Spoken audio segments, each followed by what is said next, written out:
But I want you to know that I don't know if it's hidden or not, but he is somebody with an extraordinary career.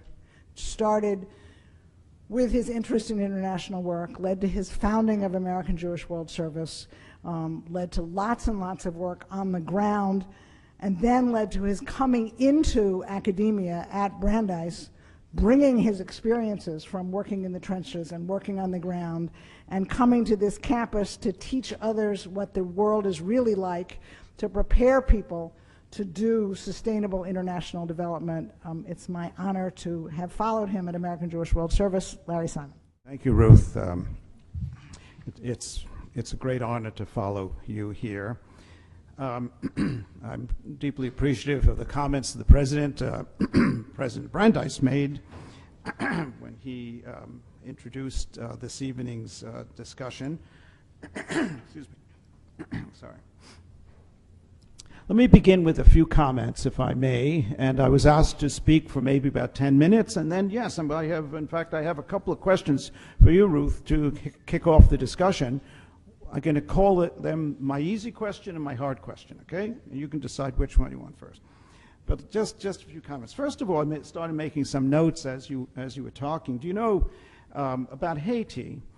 19th century French textbooks used to describe Haiti as the breadbasket of France. This was not an unproductive country in terms of agriculture. It was so productive, it was considered the breadbasket of France.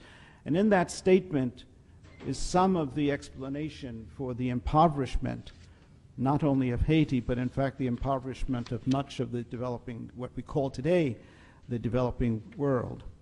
The other thing that astounds me, Ruth, about your story about American government shipping rice to Haiti right before the rice harvest is that it absolutely makes me sad, because I've done a lot of work over my career in so-called natural disasters.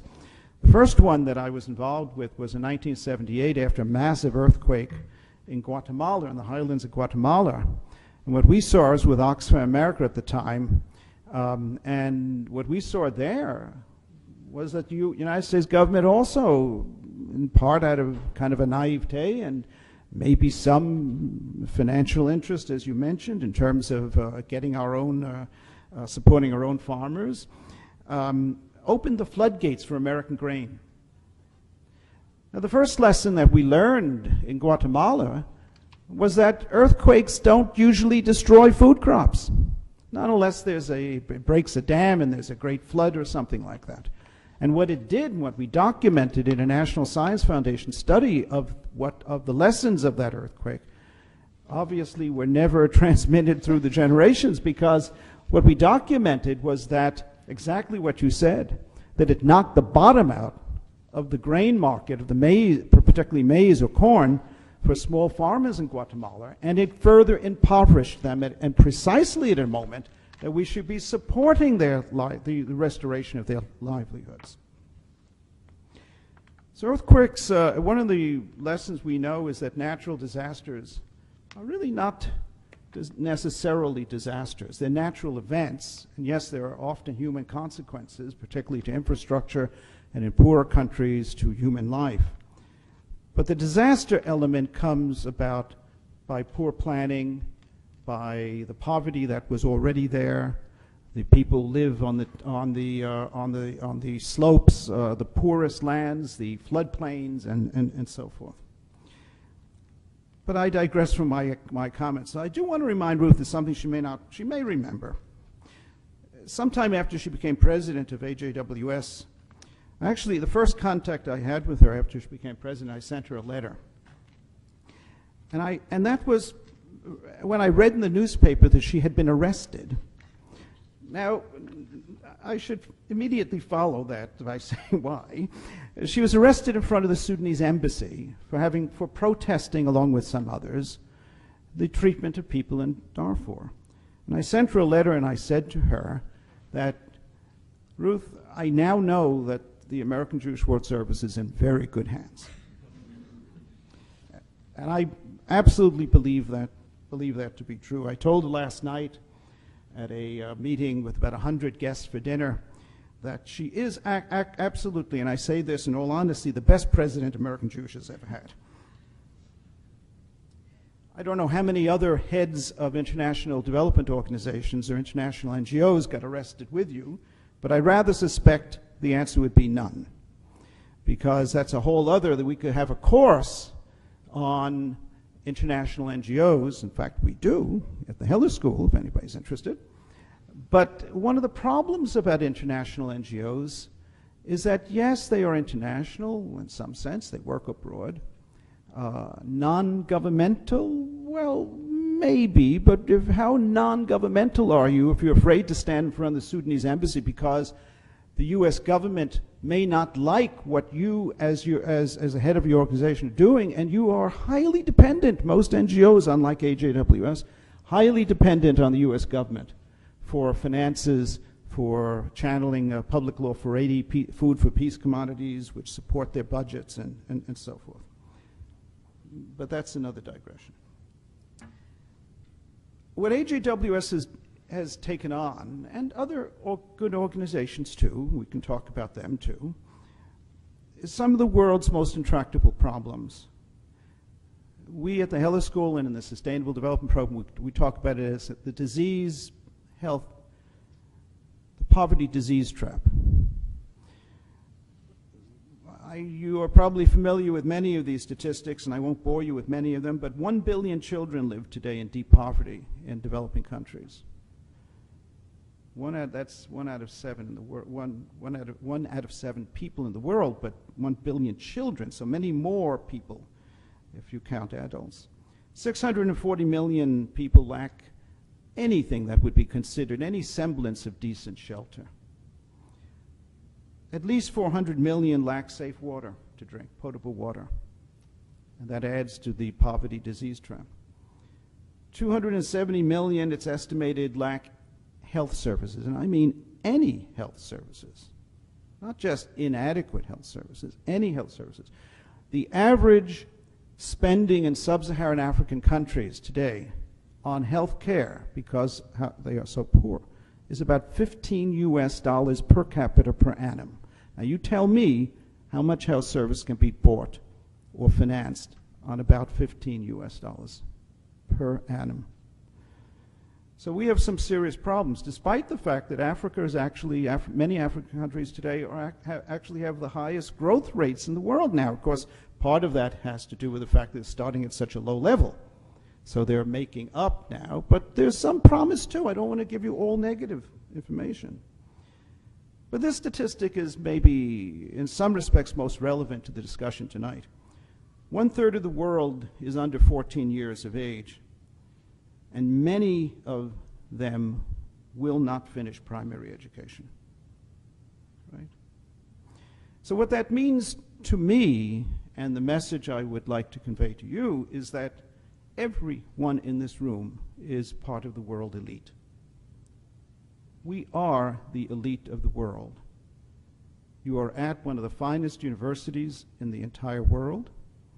Your careers are going to be spectacular, I'm sure. Certainly by the world standards, you will do very, very well in your careers, in your life, in your support of your families. And with such status comes great responsibility. So I'm on sabbatical this semester and writing a book about what I call emancipatory development. For while the world needs projects and programs and policies and laws, and yes, we also need social movements such as the ones in Brazil that brought Lula to presidency. He's now left the presidency, of course, and we even need in some places humane and hopeful revolutions. But all of these must aim at not just what economists might call development or growth, but at genuine emancipation. That is, the liberation from those structures and strictures and customs and limits of mind that perpetuate the world of the poor.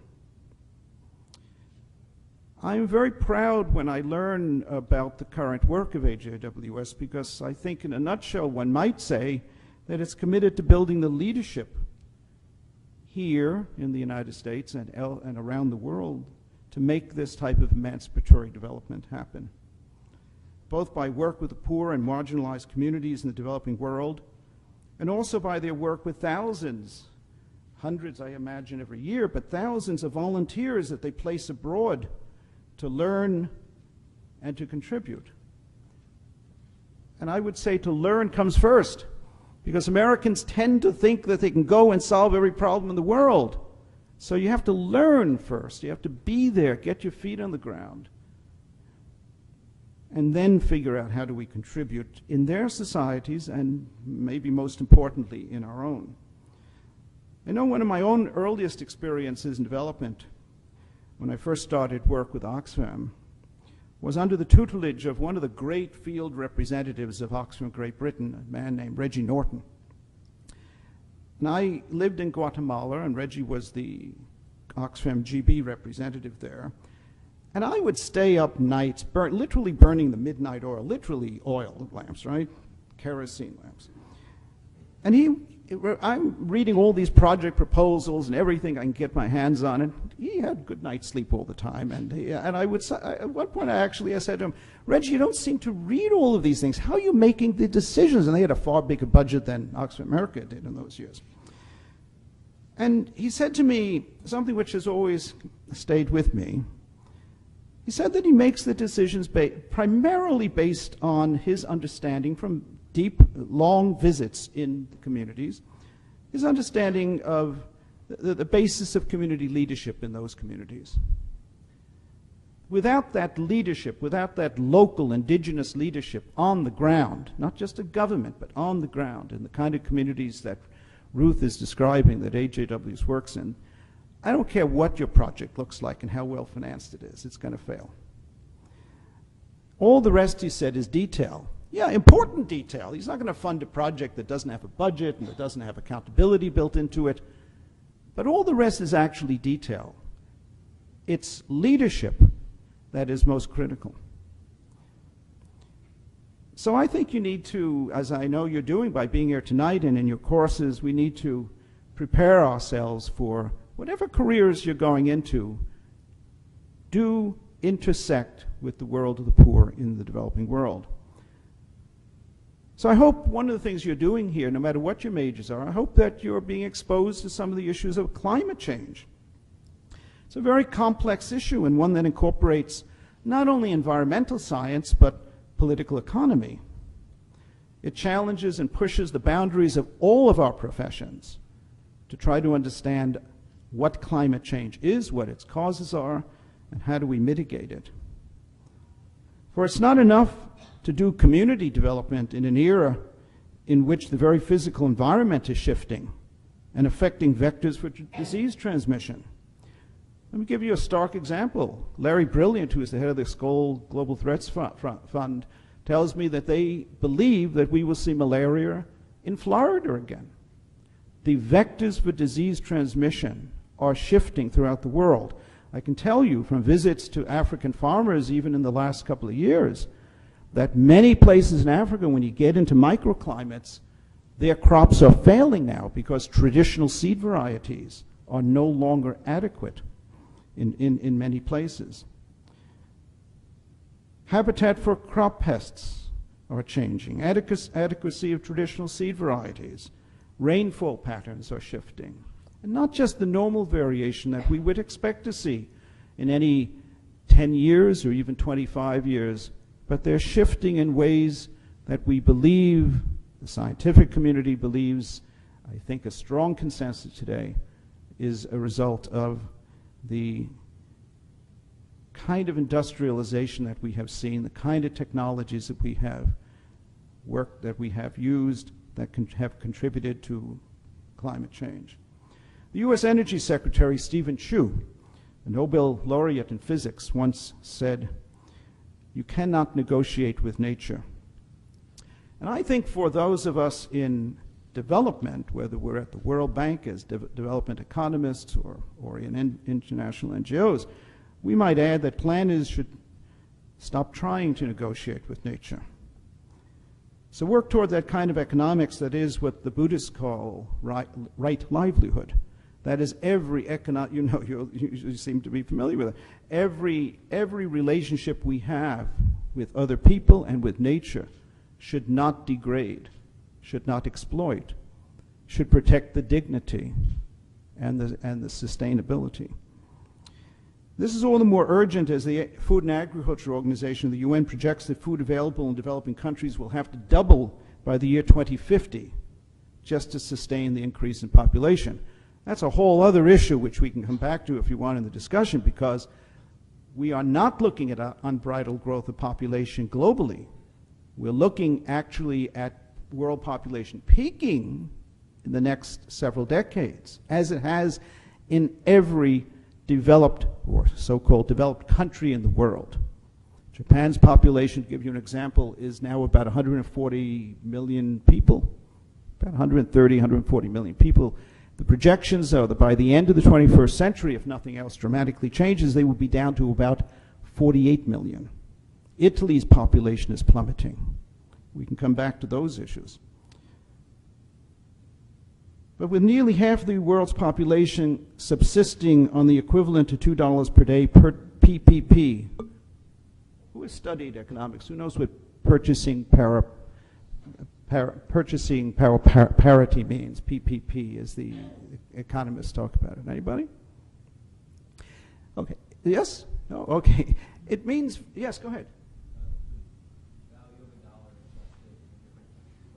Absolutely. So when I say that half the world's population subsists on $2 a day purchasing power parity, it doesn't mean $2 a day in Bangladesh or in Bolivia. It means with a purchasing power of $2 a day in the United States. That is poverty. You tell me, even as an undergraduate, whether you could live on $2 a day. Okay? That's for your home, your shelter, whatever that is, health insurance, clothing, food. That's poverty. That's the challenge that we have. And a few years ago, the world underwent a demographic shift that has today created a world in which more than 50% of the world's population, the first time in history, where more people live in cities than in rural areas. The kind of shift that occurred in the United States 120, 140 years ago. Africa is the fastest urbanizing continent. Over 70% of sub-Saharan Africa's urban population live in these informal settlements, otherwise known as shantytowns or favelas in Brazil. Almost 60% of South Asia's urban population live in them, 30% in Latin America, and so on. Half the population of the great city of Mumbai that the president just came back from, around 7 million people, live in what has been called the cul-de-sac of poverty, the thronged, creaking, and filthy side of the new India.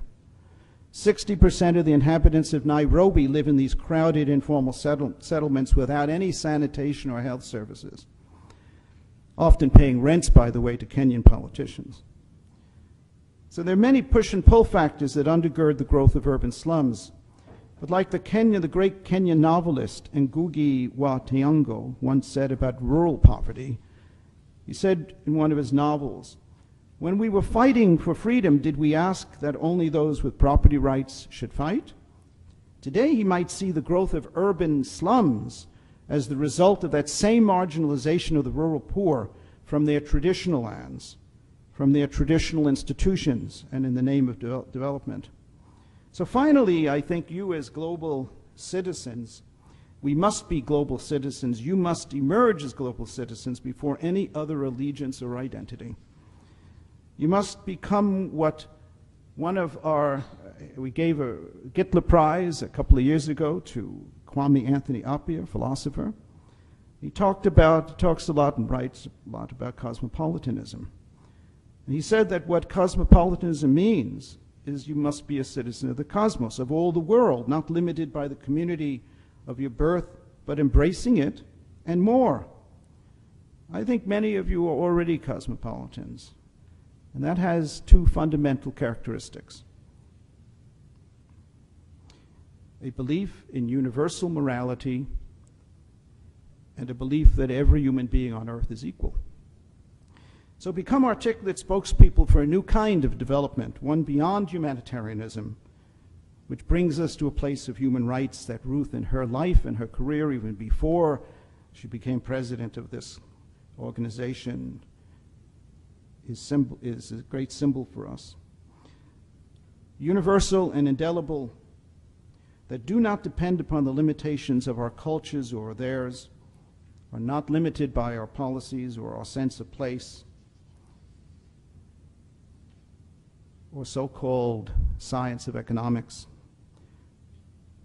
Cosmopolitans believe in a model of development that does not depend on generosity. So the world is not static, and I don't mean to paint with a broad brush and that everything is bad. There's not one idea, as Ruth has said so very well, there's not one idea about the way the world should look.